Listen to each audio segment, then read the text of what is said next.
jawab. Jadi, speaker yang seterusnya adalah Puan Shirliza Abdul Aziz. Tadi dari Melaka, kini kita ke Tiny Homes Banting, Selangor. Puan Shirliza merupakan seorang real estate negotiator yang berkelulusan Bachelor in Accounting dan beliau berkongsi panduan untuk membina rumah di atas tanah sendiri bagi generasi muda. Ini sangat menarik ni. Saya pun ada banyak soalan ni. Jadi persilakan Puan.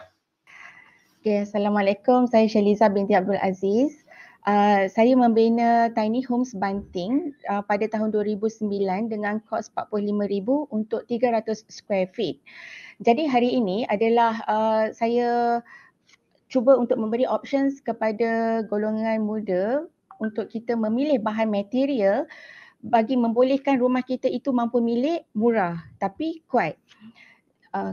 Jadi tajuk yang saya akan berikan hari ini adalah panduan dan idea untuk membina rumah bagi generasi muda. Okey, yang pertama, kita ringkaskan reka bentuk rumah. Jadi macam mana yang kita maksudkan ringkaskan reka bentuk rumah? Sama ada kita buat rumah itu segi empat sama ataupun segi empat tepat. Kita jangan buat bentuk H, bentuk E atau sebab nanti lagi banyak bentuk yang kita ada, lagi banyak piling yang kita kena buat. Sebenarnya yang kita cuba jimatkan di sini adalah dia punya piling. Sebab cost piling, cost foundation adalah mahal. Jadi jika kita ringkaskan bentuk tu, kita dapat jimat daripada segi cost piling. Lepas tu yang kedua, kita sebenarnya nak memurahkan rumah tu, kita build up. Kita tinggikan rumah tu. Jangan kita lebarkan rumah tu. Building up maknanya macam rumah saya, instead of satu tingkat, kita jadikan dia 1.5 tingkat. Kita ada loteng, kita ada loft. Yang tu lagi murah sebab kita guna piling 4 piling yang sama. Bukannya jadi 8 piling, 10 piling begitu. Yang ketiga, untuk langkah-langkah penjimatan lagi, kita ringkaskan bahagian dinding luaran. Maknanya kalau boleh, katalah konsep kita tu konsep industrial. Maknanya kita boleh cantikkan, maknanya kita jadikan dia simen semata-mata. Kita lepakan dia dengan simen. Cat tu sebenarnya mahal. Lagi-lagi kalau weatherproof cat, itu lagi mahal. Jadi kalau kita tak nak cat, nak jimatkan a few thousand, kita jadikan dia industrial theme. Jadi simen aja. Ataupun kita boleh cantikkan dinding luaran kita tu dengan landscape, dengan lampu, dengan panel tingkap yang warna hijau, warna grey, jadi dia cantik. Atau kita nak hias dinding luaran kita tu, tak nak guna cat, kita boleh tampal dengan shape like wall ataupun kita panggil dia dry wall. Yang ini murah, boleh beli kat Shopee juga. Lepas tu kita drillkan benda tu di sepanjang dinding dan rumah kita boleh nampak macam cottage, macam English sikit. Lepas tu tips yang keempat, untuk macam mana kita nak murahkan rumah kita, kita pilih bumbung yang rata, flat roof. Bumbung yang rata ni, dia mengurangkan penggunaan metal, steel, kita panggil bumbung kita yang banyak sangat panel, steel awnings tu kan, steel panels tu kita kurangkan, aluminium awnings tu. Kalau dia rata, maknanya besi tu kan saja dah mahal. Kalau rata kita kurangkan penggunaan besi tu. Itu tips saya. Okay, sekarang kita pergi ke bahagian B. Macam mana kita nak murahkan rumah kita. Kalau tiny homes, definisi dia adalah apa-apa yang kita bina less than 600 square feet. Kalau above than 600 square feet, kita dah tak panggil tiny homes. Untuk keluarga yang kecil, dalam 4 orang seisi keluarga, 400 ataupun sehingga 600 square feet merupakan ruang yang sesuai untuk kita bina rumah untuk seisi keluarga, selesa. Kalau kita rasa macam sempit lah, apa yang kita perlu buat, kita buat outdoor kitchen, kita buat outdoor dining. Jadi kita makan kat luar, kita masak kat luar. Kita ada dapur yang kecil, kita panggil kitchenette kat dalam.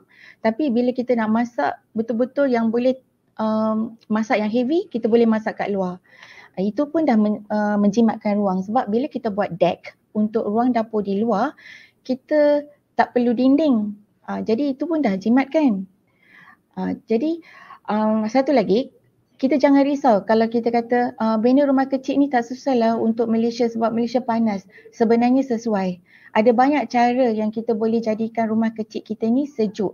Dan cuaca panas kita ni bukan kategori cuaca panas di gurun. Dia cuaca panas kita ni sederhana. Jadi rumah-rumah kecil ni sebenarnya sangat sesuai untuk iklim di Malaysia. Sebab kita tak panas sangat, kita ada hujan, kita banyak pokok dan udara kita tak kering, udara kita lembap.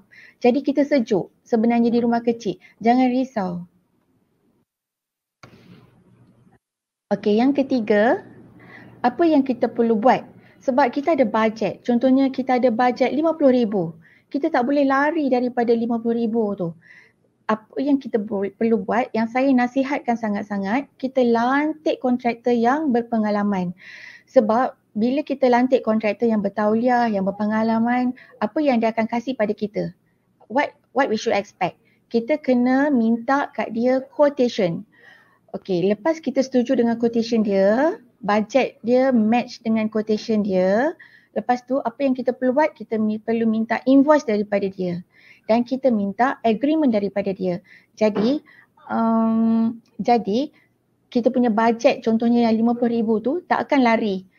Memang kontraktor kena honor RM50,000 tu sehingga siap sebab dia tertakluk dengan agreement yang dia orang dah sign tadi. Yang kita berdua dah sign.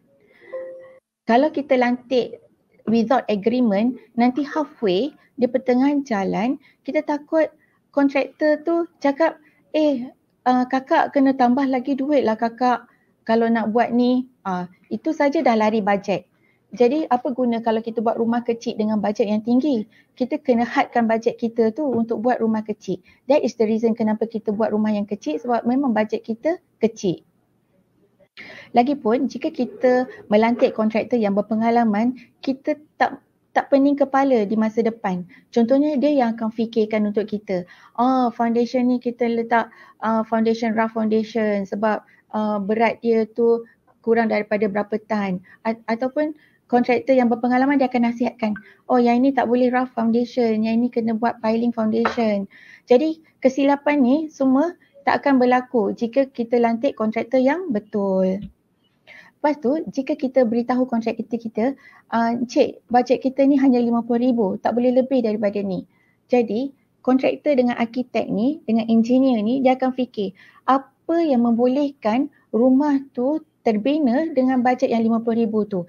Dia orang mempunyai banyak sangat idea-idea penjimatan. Dan nanti, idea-idea penjimatan itu saya akan kongsikan pada slide yang berikutnya. Okey, pastikan tuan-tuan dan puan-puan dapatkan invoice dan agreement ya. Okey, yang keempat. Inilah idea-idea penjimatan yang saya belajar daripada kontraktor saya.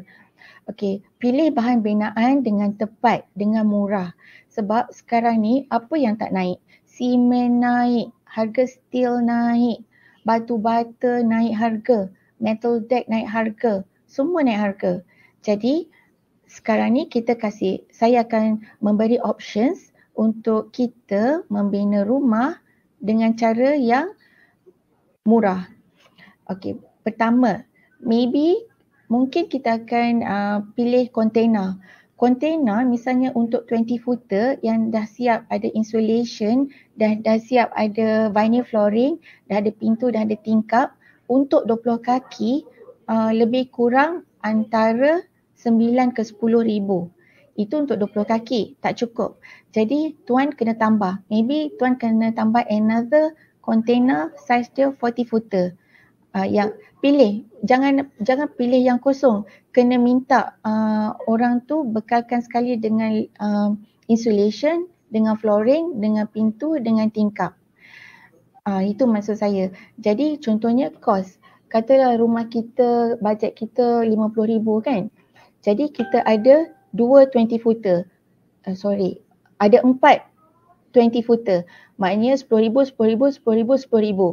Another 10,000 tu yang baki dia kita boleh buat deck. Deck tu kita bahasa Melayu dia pelantar. Kita boleh buat deck yang luas kan. Kita boleh buat bumbung, a roof deck pun boleh.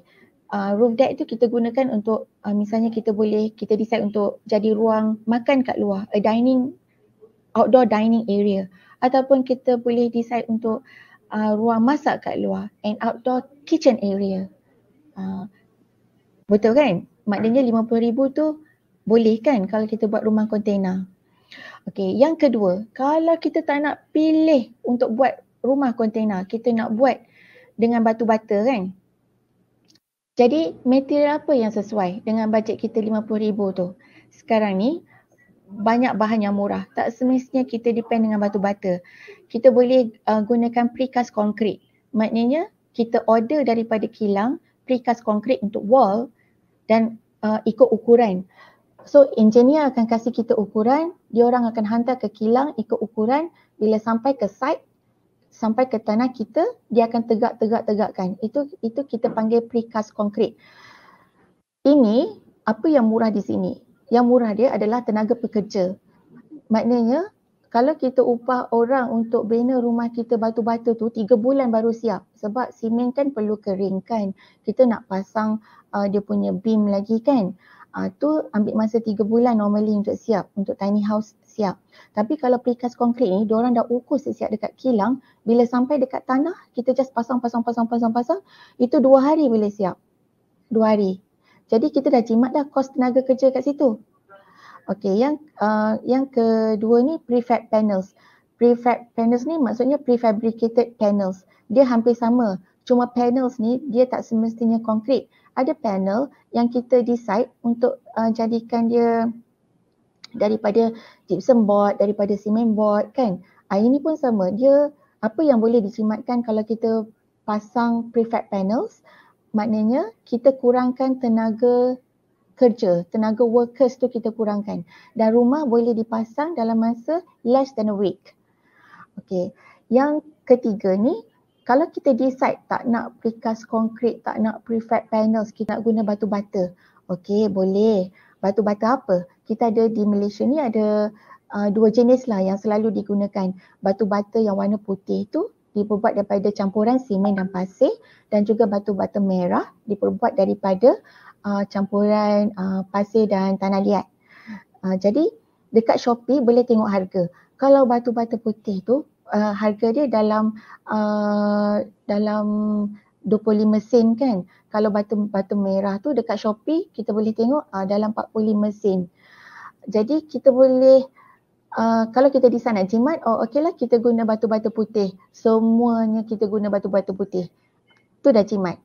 Tapi kalau kita decide nak guna batu bata merah sebab orang kata batu bata merah ni sejuk, boleh juga. Kita tengok condong matahari kat mana. Jika panas matahari pagi sebelah sini, panas matahari petang sebelah sini, maknanya yang mana tempat sudut yang panas tu kita guna batu bata merah sebab dia akan tidak memanaskan sangat rumah. Yang mana yang bahagian redup tu kita guna batu bata putih.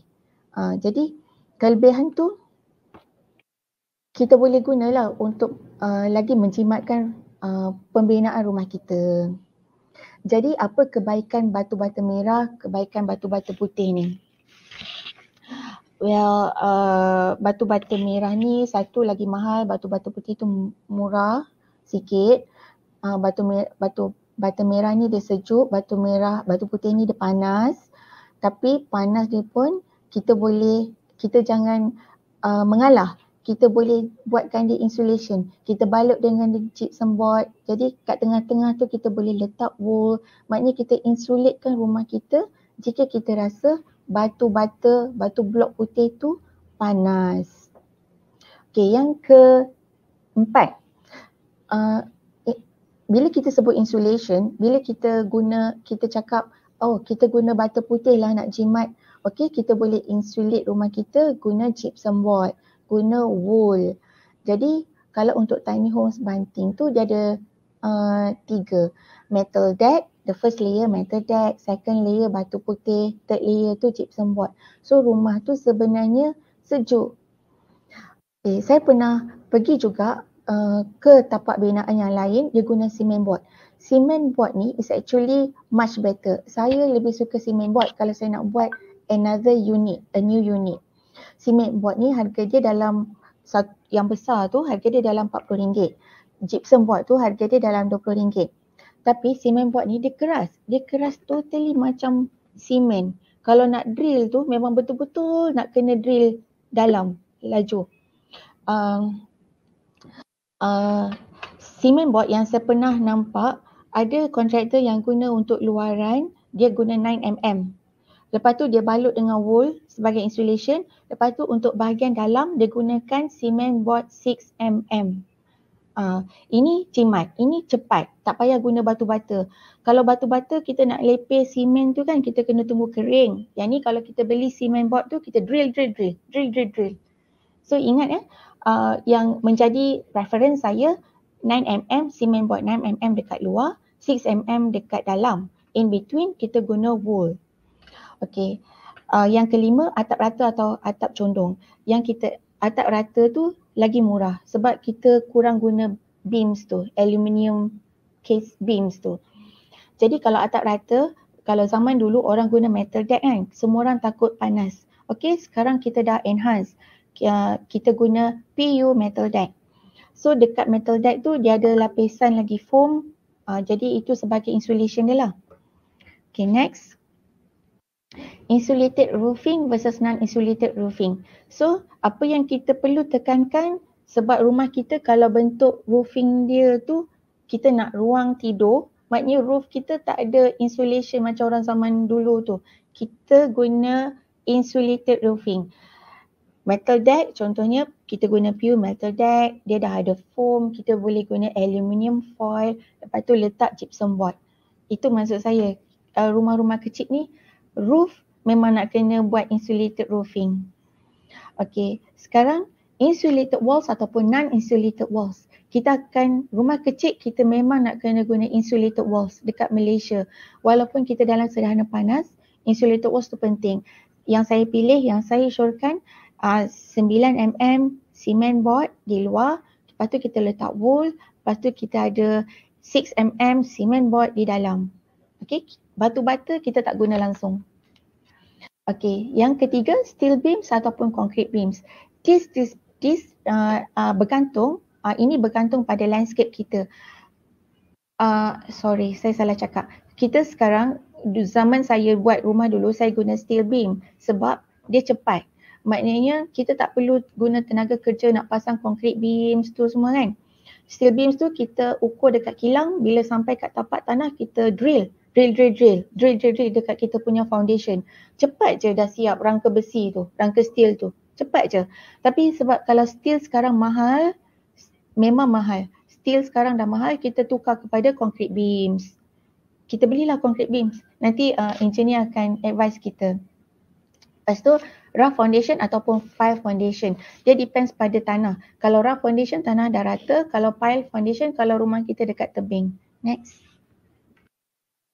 Sekarang inspirasi reka bentuk. Ini adalah reka bentuk tiny homes banting yang menjadi kesukaan saya. Dia sejuk. Okey, pertama cik nampak ada metal deck dekat luar. Lepas tu ada batu bata dekat dalam. Lepas tu kita balut dengan gypsum board. So dia ada 3 layer. Jadi rumah ni sejuk. Lepas tu rumah tiny homes banting dia ada clean cut look. Dia ada clean cut look, maksudnya clean cut. Cik tak nampak pun ada water tank dekat atas. Kita tak ada rain gutters. Semua rain water dia falls into the sub drainage. Longkang pun kita tak nampak sebab longkang tu dia di bawah batu gravel tu. Cantik kan? Nampak kemas sangat. Lepas tu yang ini kita gunakan dia steel beams. Sebab masa zaman saya tu steel beam harga dia tu dalam RM12 per square feet. Sekarang ni dah jadi mahal, jadi RM22. Itu harga terkini saya tak tahu. Lepas tu roof ni, kita guna metal deck. Tapi untuk saya balut dengan wool dan saya ada lapisan aluminium juga. Tapi untuk tuan-tuan, lagi elok kalau cik gunakan PU metal deck. Itu pun menyejukkan juga. Tak payah guna aluminium. PU metal deck dah ada foam yang melekat dekat dalam tu. Lepas tu kita balutlah dengan gypsum board. So, lepas tu next. Okey, yang ini kan nampak metal deck, kita tak nampak pun longkang, semua longkang dekat bawah tanah. Next, yang ini adalah ruang tandas saya. Nampak dia kecil, dia dalam 11 kaki, dia dalam 10 kaki. Next, ruang dapur. Semua pipe-pipe ni sebab water tank saya semua dekat sama aras dengan tanah, tak ada satu pun dekat atap. Jadi kita gunakan water pump 1 horsepower. Dia cukup untuk bekalkan pressure water yang kuat untuk 3 unit. Okey, ini adalah ruang. Kita tinggikan ruang ni. Cik nampak kan ruang ni? Kita ada loft. So bila ruang ni tinggi, kita ada macam double volume. Kita tak rasa pun rumah tu kecil. Kita tengok, oh tingginya atap kita. Selesa sangat.